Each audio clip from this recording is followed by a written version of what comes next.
Hello guys, welcome to sail with Sohel. నిన్న ఢిల్లీలో జరిగిన కార్ బ్లాస్ట్ వల్ల మన దేశం అంతా ఒక్కసారి ఉలికిపడినట్లు ఉంది. నిన్న ఢిల్లీ రెడ్ ఫోర్ట్ దగ్గర నియర్లీ 650 మధ్యలో కార్ బ్లాస్ట్ జరిగింది. దాని ఇంపాక్ట్ ఆల్మోస్ట్ 800 మీటర్స్ వరకు ఉంది. దాని చుట్టుపక్కల ఒక 6 కార్ల వరకు డ్యామేజ్ అయ్యాయి. అలాగే ఒక ఆటో కూడా డ్యామేజ్ అయింది. దాని ఇంపాక్ట్ వల్ల ఆల్మోస్ట్ 8 మంది చనిపోయారు. అలాగే 24 to 30 మెంబర్స్ వరకు సివియర్గా ఇంజూర్ అయ్యారు. 656 కి ఫైర్ డిపార్ట్మెంట్ కి కాల్ వెళ్ళింది.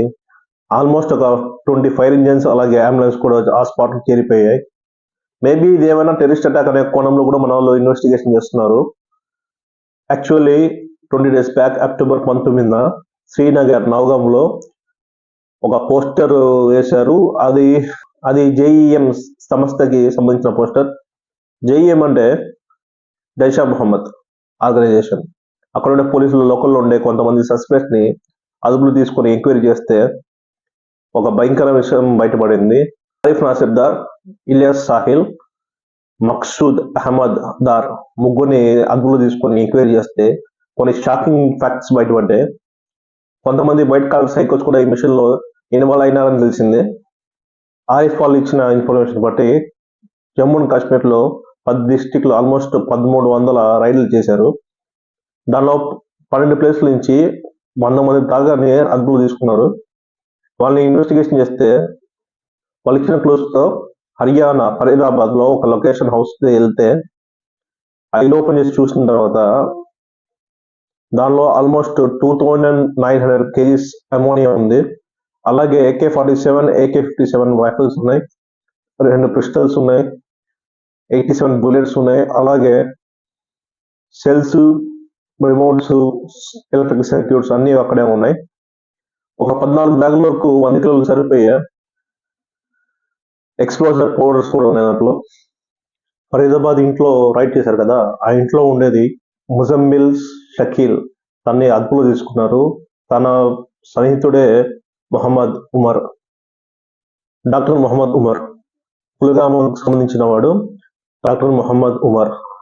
ఈ ఢిల్లీ కార్ బ్లాస్ట్ లో మాస్టర్ మైండ్ తనే. నవంబర్ 10th మధ్యాహ్నం 3:19 ఆ టైంలో రెడ్ ఫోర్ట్ నియర్లీ పార్కింగ్ లో కార్ 3 to 4 hours వరకు అక్కడే పార్క్ చేశాడు. 6:58, 6:50 ఆ మధ్యలో కారు స్టార్ట్ చేశాడు. 6:52 or 6:55 మధ్యలో కార్ బ్లాస్ట్ అయింది ఒక సిగ్నల్స్ దగ్గర. డాక్టర్ మొహమ్మద్ ఉమర్ వాళ్ళ ఫ్యామిలీని కూడా అదుపులో తీసుకున్నారు, ఇంట్రాగేషన్ చేస్తున్నారు.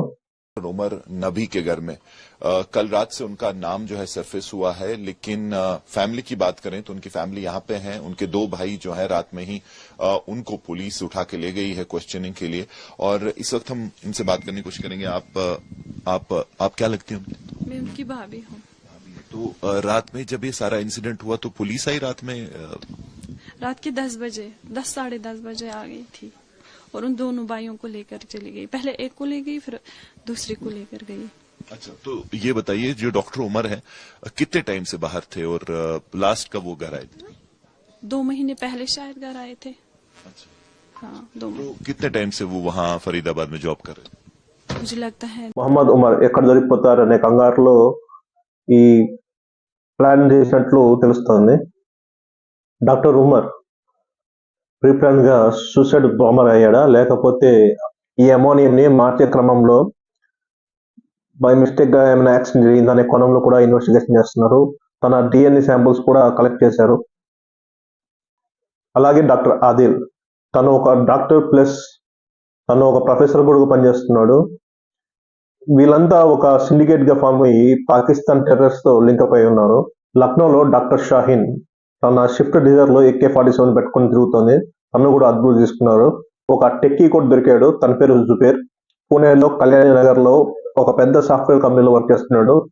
తన యాన్యువల్ ప్యాకేజ్ వచ్చేసి 25 lakhs పైన. తను 2019 నుంచి టెర్రరిస్ట్ తో కాంటాక్ట్ ఉన్నట్లు తెలుస్తుంది.